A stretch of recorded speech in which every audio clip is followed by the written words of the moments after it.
Good evening and thank you for joining us. I'm Carolyn Murray. I'm Brendan Clark. We are tracking what is now Tropical Storm Debbie, expected to bring historic rain and flooding here to the Lowcountry. We have crews spread out across the Tri-County area bringing you everything you need to know about preparations and how to keep you and your family safe. Lowcountry's Chief Meteorologist Rob Fowler standing by, working hard, tracking Debbie's path. But first, City of Charleston Mayor William Cogwell holding a news conference right now, and we want to listen in to what he has to say. Good evening, everyone. I'm Mayor William Cogwell. I appreciate you all joining us here tonight. We're going to talk about the latest update with Hurricane Debbie, or excuse me, Tropical Storm Debbie, but she's acting like a hurricane. We just got this information about 15 minutes ago from the National Weather Service, and unfortunately it's not great news. We are anticipating between midnight tonight and 10 a.m. tomorrow, 10 to 12 inches of rainfall. So we have made the decision that we are going to close down the peninsula and issue a curfew for the peninsula starting at 11 p.m. tonight. And we will reassess at 10 a.m. in the morning and hold another press conference at that time. The concerns are also that we're going to have tropical storm force winds. There are isolated tornadoes that are possible. So we urge everybody to stay inside, stay indoors, and do not travel. If you need to get off the peninsula, we urge you to do that now. If you live on the peninsula, please shelter in place.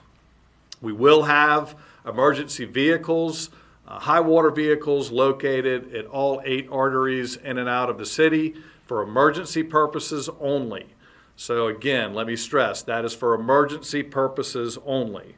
I do want to also give a shout out to all the folks that have been working hard really since Saturday. Everybody from the folks picking up the garbage today to cleaning out the storm drains to the police and fire departments. They really have gone above and beyond, and I can say that I believe we are prepared for this event. But again, let me stress, for your own safety and the safety of the emergency responders, please stay indoors. Do not go out. This is a lot of water coming our way, and we need to take it very, very seriously. So with that, I will open it up for any questions. When we're talking about this much water, especially we know hospitals in the city, some of them are flood prone. Right. What concerns do you have, just as far as making sure people stay off the road, make sure those routes for emergency responders are open? And are there concerns that we could see flooding to a level that could prevent first responders from reaching the hospital? Again, we do have high water vehicles that are going to be available at all, accessible to all 8 arteries to the city. So we're trying to contemplate for that. You know, it may be, we don't know when the 10 to 12 inches are going to go or come. It could come in 2 or 3 bands. It could come in 10 bands. So we're not sure what the concentration is going to be, but we've stressed and asked repeatedly, are you sure about this 10 to 12 inches between midnight and 10 a.m.? And we have been told, yes, that is what we can expect.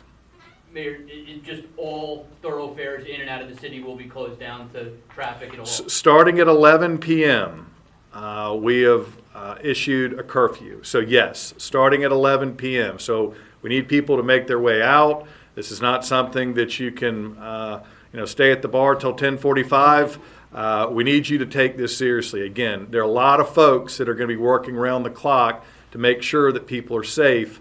So it's important that people heed this warning and take it very seriously. Do you have any update on the parking garages, if there's space left in them or not?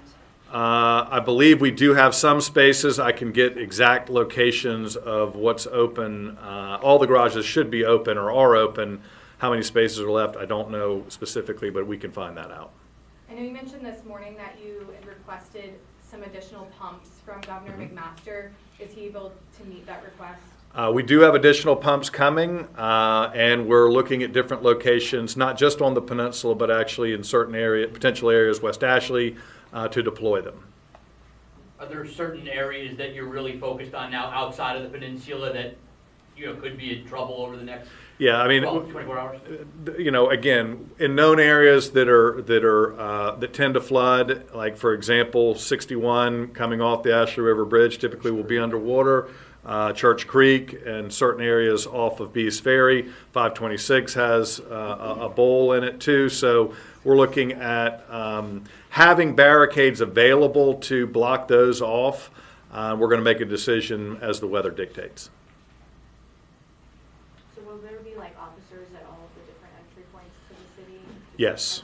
Yes. We will have each of those entrance points staffed. We're also going to have officers deployed in other parts of the city too. This is not just the peninsula. It just happens to be the most flood prone.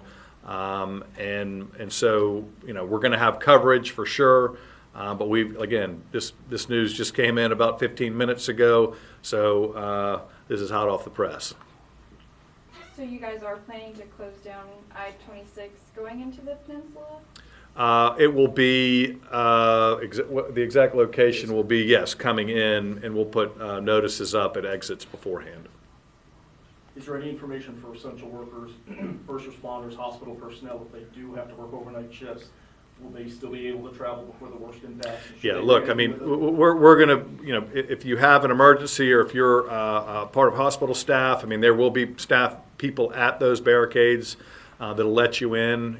We're just trying to keep people safe. Allie, you? Yes, well, is the curfew specifically for the peninsula? Yes.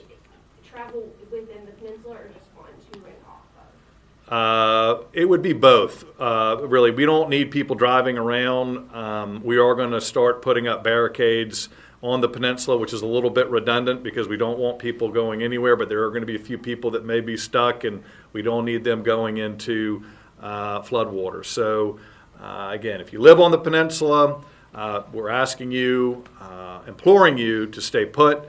If you work on the peninsula, you need to leave before 11 p.m.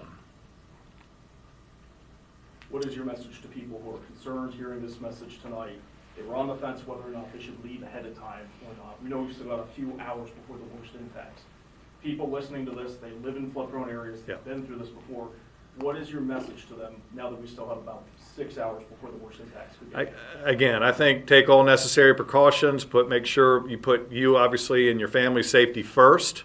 We are focused on and prepared for any emergency rescues that may need to happen, but we're hoping we don't get to that. And so, look, we've been saying since Saturday, this is the real deal. And we hope people have taken that to heart. Well, it's come a little bit sooner than we thought, just in terms of the intensity of the rain coming in. Look, this is what's brought forth this urgent action.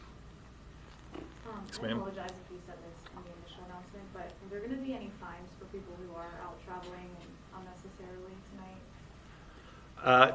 Yeah, I mean, I think if you're out joyriding, we're going to do everything we can to reckless driving, whatever charges we can do, but absolutely we'll enforce it. Our no wake vote is coming up at the next city council meeting, but there are plenty of, I think, citations that we can give people. They need to, again, people need to take this serious, because when you're doing stuff like that, you're not only putting your own lives in danger, but you're putting emergency responders' lives in danger, and it's no joke. So you need to stay put, and I can assure you, if you want a joyride, we're gonna bring the hammer down. I did want to ask, but not just with the rainfall, but with the storm surge that is being forecasted. Yeah. You touched on this yesterday. What are the concerns with so much rain, so much storm surge, that we're going to have drainage issues? I mean, we know you said yesterday the system is going to struggle to keep up with this. That's right. The level of storm surge we're expecting, is it even going to be working at points, being able to move that water out of the streets and into the bays, into the river?